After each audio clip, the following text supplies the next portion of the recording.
ఈ వీడియోలో pay production అంటే ఏమిటి? దానికి సంబంధించిన ఒక 5 ఇంపార్టెంట్ పాయింట్స్ చెప్తాను. ప్రతి పాయింట్ కూడా చాలా ఇంపార్టెంట్.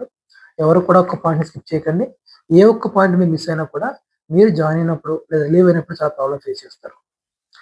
పే ప్రొడక్షన్ అంటే ఆల్రెడీ గవర్నమెంట్ జాబ్ చేస్తున్న ఒక ఎంప్లాయీ వేరే డిపార్ట్మెంట్‌లో జాబ్ కోసం ఎగ్జామ్ రాసి ఆ జాబ్ తెచ్చుకున్నప్పుడు, ఈ జాబ్ నుంచి ఆ జాబ్‌కి మారే క్రమంలో తనకి పాత జాబ్‌లో సాలరీ ఎక్కువుంటే గనక అదే సాలరీని కొత్త జాబ్‌లో క్లెయిమ్ చేయడానికి ఉన్న ఒకే ఒక్క రూల్ పే ప్రొడక్షన్. ఎగ్జాంపుల్ తీసుకుంటే, నేను సెక్రటరీగా జాయిన్ అయినప్పుడు నా బేసిక్ 25,000. 3 సంవత్సరాలు సర్వీస్ చేసిన తర్వాత నా బేసిక్ 27,000 అయింది. అయితే 27,000 నా జీతం ఉన్నప్పుడు నేను డిస్ట్రిక్ట్ కోర్ట్ ఎగ్జామ్ రాసి ఫీల్డ్ అసిస్టెంట్‌గా జాయిన్ అయితే అక్కడ నా బేసిక్ 25,000. సో, నేను మళ్ళీ 25,000 నుంచి ఫీల్డ్ అసిస్టెంట్ జాయిన్ అవ్వాలంటే లేదు.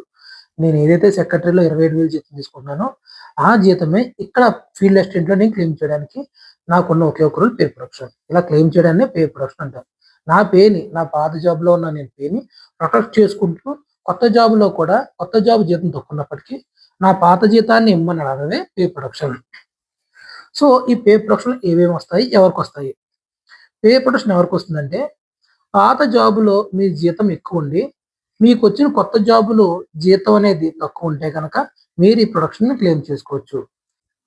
సో, ఇలా తీసుకోవాలి అంటే ఏదైనా ఎంప్లాయీ సచివాలయం ఎంప్లాయీ కావచ్చు, ఏదైనా ఎంప్లాయీ ఎలా పాటించాలి? ఏమేమి ప్రికాషన్స్ తీసుకోవాలి? ఫస్ట్ ప్రికాషన్, మీరు ఈ జాబ్ చేస్తున్నప్పుడు వేరే జాబ్ రాస్తున్నారు కాబట్టి, ఈ డిపార్ట్‌మెంట్‌లో మీరు ముందుగా నోటిఫికేషన్ వచ్చినప్పుడు నేను పలానా జాబ్ రాయడానికి ఇష్టపడుతున్నాను. నాకు పర్మిషన్ ఇవ్వండి అని చెప్పేసి అప్లికేషన్ పెట్టే ముందు పాత డిపార్ట్‌మెంట్‌లో పర్మిషన్ తీసుకోవాలి. సో, నేను సపోజ్ అప్లై చేస్తున్నాను. నాకు పర్మిషన్ ఇవ్వండి అని ఒక అప్లికేషన్ పాత డిపార్ట్‌మెంట్‌లో పెట్టాలి. అది ఫస్ట్ స్టెప్ మీరు చేయాల్సింది. సెకండ్ స్టెప్, మీరు అప్లికేషన్ పెట్టిన తర్వాత మీకు జాబ్ వచ్చిన తర్వాత సెకండ్ స్టెప్ ఇంపార్టెంట్ ఏంటంటే, మీరు ఏదైతే జాబ్‌కి అప్లై చేస్తున్నారో, ఆ జాబ్ అప్లికేషన్‌లో కూడా నేను పర్మిషన్ తీసుకున్నాను అని మీరు ఇక్కడ రిఫ్లెక్ట్ చేయాలి. ఎన్ఓసి సబ్మిట్ చేస్తాను అని ఇన్ సర్వీస్ అని ఒక ఆప్షన్ ఇస్తారు. దాన్ని ఆప్ట్ చేసుకోవాలి. థర్డ్ పాయింట్, ఎవరైతే ముందు పర్మిషన్ తీసుకొని ఆ అప్లికేషన్‌లో కూడా నేను జాబ్ చేస్తున్నని రిఫ్లెక్ట్ చేశారో, జాబ్ వచ్చిన తర్వాత ఏం చేస్తారు? రిజల్ట్ వచ్చినప్పుడు వెంటనే మీరు జాబ్ జాయిన్ అయ్యే ఉద్దేశం ఉంటే పాత డిపార్ట్మెంట్‌లో ఎన్ఓసి తీసుకోవాలి. వీళ్ళు డాక్యుమెంట్ వెరిఫికేషన్ వెళ్తున్నప్పుడు ఎప్పుడైతే మీరు డాక్యుమెంట్ వెరిఫికేషన్ వెళ్తారో ఆ రోజున మీ డిపార్ట్మెంట్ వాళ్ళ దగ్గర నుంచి, పాత డిపార్ట్మెంట్ దగ్గర నుంచి నేను so and so post select అయ్యాను. So and so notification apply చేశాను. మీ దగ్గర పర్మిషన్ తీసుకున్నాను. నాకు నేను వెరిఫికేషన్ వెళ్ళడానికి నాకు ఎన్ఓసి నో అబ్జెక్షన్ సర్టిఫికేట్ ఇవ్వండి అంటే, మీ పాత డిపార్ట్మెంట్ వారు మీ ఎస్ఆర్ వెరిఫై చేసి, మీ ఎస్ఆర్ ఎంట్రీలు వేసి, సర్వీస్ సర్టిఫై చేసిన తర్వాత మీకు ఎన్ఓసి ఇస్తారు. ఈ ఎన్ఓసిని మీరు కొత్తగా వెళ్తున్న జాబ్ డాక్యుమెంట్ వెరిఫికేషన్‌తో పాటు సబ్మిట్ చేయాలి. ఖచ్చితంగా సబ్మిట్ చేయాలి. సబ్మిట్ చేసి అక్కడ మీరేమివ్వాలి? నేను పలానా పోస్ట్ నుంచి ఇక్కడికి వస్తున్నాను. సో, ఈ వెరిఫికేషన్ వరకు నాకు వాళ్ళిచ్చిన ఎన్ఓసి సబ్మిట్ చేస్తాను. ఎన్ఓసి సబ్మిట్ చేయాలి. ఇది ఫోర్త్ పాయింట్. తర్వాత చాలా ముఖ్యమైన పాయింట్ ఏంటంటే, రిలీవ్ అవుతున్నప్పుడు ఏం చేయాలి? రిలీవ్ అవుతున్నప్పుడు మీరు ఫండమెంటల్ రూల్స్‌లోని రూల్ 30E అని ఒక పాయింట్ ఉంటుంది. దీన్నే lean of service. Lean of service అంటే, మీరు ఈ జాబ్ నుంచి ఆ జాబ్‌కి వెళ్తున్నారు కదా!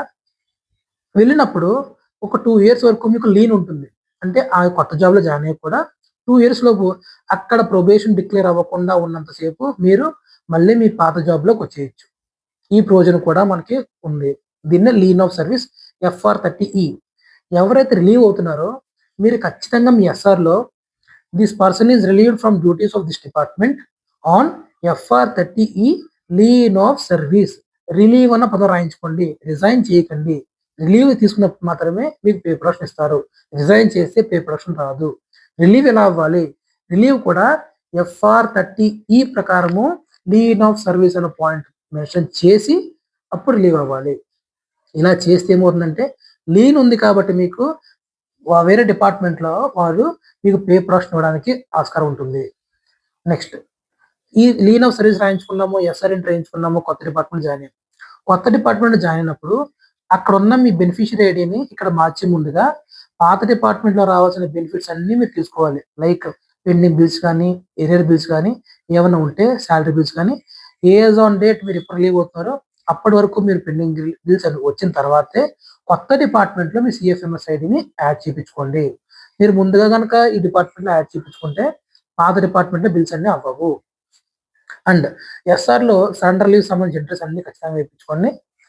ఇప్పుడు కొత్త డిపార్ట్మెంట్లోకి వచ్చాక ఏం చేయాలంటే, ఈ కొత్త డిపార్ట్మెంట్లో మీరు ఫస్ట్ నుంచి ఏదైతే జాబ్లో చేరినప్పుడు అప్లికేషన్ పెట్టారో అప్లికేషన్ కాపీ, మీరు వెరిఫికేషన్కి వచ్చిన ఎన్ఓసి కాపీ, మీరు నోటిఫికేషన్, మీ పాత ఎస్ఆర్ కాపీ, పాత పోస్టింగ్ ఆర్డర్, కొత్త జాబ్ పోస్టింగ్ ఆర్డర్, ఇవన్నీ ఒక సెట్ రెడీ చేసి కొత్త జాబ్లో ఫండమెంటల్ రూల్స్ ఎఫ్ఆర్ 22(4) ప్రకారం మీరు ఏం చేయాలి, నాకు పాత జాబ్ 2 పోస్టులు సేమ్ క్యాడర్ ఆర్ పాత పోస్ట్ హై క్యాడర్, అక్కడ నాకు ఎక్కువ శాలరీ వస్తుంది, నేను కొత్తగా జాయిన్ అయిన జాబ్లో తక్కువ శాలరీ వస్తుంది కాబట్టి నాకు ఆ శాలరీ ఇవ్వండి అని ఫండమెంటల్ రూల్స్ 22(4) ప్రకారం మీరు ఇవన్నీ ఫైల్ చేసి, అండ్ నేను 30E ప్రకారం లీన్ ఆఫ్ సర్వీస్లో ఉన్నాను కాబట్టి నా సర్వీస్ కూడా కౌంట్ అవుతుంది కాబట్టి నాకు ఇక్కడ ఆ పాత శాలరీని ఇవ్వండి అని రిక్వెస్ట్ చేస్తే, అప్లికేషన్ పెడితే ఆ డిపార్ట్మెంట్లో రూల్స్ ప్రకారము ఖచ్చితంగా మీకు పే ప్రొడక్షన్ అనేది ఇస్తారు.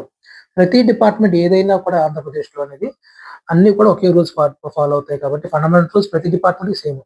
కాబట్టి ఫండమెంటల్ రూల్స్లోని ఎఫ్ఆర్ 22(4) అండ్ ఎఫ్ఆర్ 30E ఈ రెండే మీకు ఆయుధాలు పే ప్రొడక్షన్ సాధించడానికి. ఎవరైతే పే ప్రొడక్షన్ అప్లై చేస్తూ మీరు జాబ్కి రావాలనుకుంటున్నారో, మీకు ఏమైనా ఫర్దర్ డౌట్స్ ఉంటే కనుక నాకు కామెంట్ చేయండి. నేను ఏదైతే అప్లికేషన్ పెట్టి పే ప్రొడక్షన్ క్లెయిమ్ చేశానో ఆ ఫామ్ మీకు పీడిఎఫ్ అందజేస్తాను. అండ్ మీకు మెన్షన్ చేయాలి, ఏపీ స్టేట్ మొత్తంలో పే ప్రొడక్షన్ తీసుకున్న ఫస్ట్ ఎంప్లాయీ హైకోర్టు తరపు నుంచి హైకోర్టుతో ఫైట్ చేసి 1 year ఫైట్ చేసి ఒక 30 పేజ్ రిపోర్ట్ రెడీ చేసుకొని ఫైల్ చేసి వాళ్ళకి పే ప్రొడక్షన్ తీసుకున్న ఫస్ట్ ఎంప్లాయీ నేను. ఎవరైతే కోర్టుకి పే ప్రొడక్షన్ వస్తున్నారో వాళ్ళందరికీ రెఫరెన్స్ ఫైల్ నా ఫైల్ ఉంటుంది హైకోర్టులో. సో అది చెప్పడానికి చాలా సంతోషపడుతున్నాను. రైట్, ఎవరికైనా డౌట్స్ ఉంటే కామెంట్ చేయండి, మీ డౌట్స్ క్లారిఫై చేస్తాను. Thank you.